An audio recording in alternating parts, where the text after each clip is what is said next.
अहम इत्तेहादी का हुकूमत की बात मानने से इनकार। वजीर आजम को दो टोक जवाब दे दिया। सिंध हुकूमत ने वजीर आजम के जल्द मार्केटें बंद करने के ऐलान पर अमल दरामद से इनकार कर दिया। तफसीलात के मुताबिक वजीर आजम शहबाज शरीफ के तवानाई बचत प्रोग्राम के तहत जल्द मार्केटें रात 8:30 बजे बंद करने के ऐलान पर सिंध हुकूमत का कहना है कि वफाक बाकी सूबों से भी अमल दरामद करवाए, सिर्फ अपने सूबे में मार्केटें जल्द बंद नहीं करवाएंगे।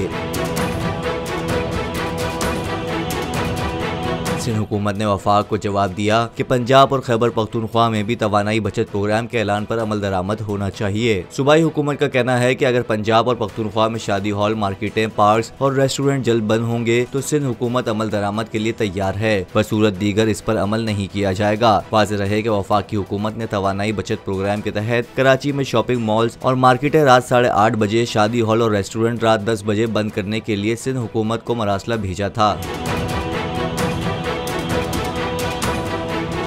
इम्पोर्टेड हुकूमत और उनकी हवारियों की अदलिया के खिलाफ हर्जा सराई। मरियम नवाज की अदलिया और फाजिल जज साहिबान पर शदीद तनकीद। इस घिनौनी साजिश को बेनकाब करने पर बोल को एक दफा फिर नशरियात की बंदिश का सामना करना पड़ रहा है। बोल अदलिया की इज्जत के लिए खड़ा है और खड़ा रहेगा।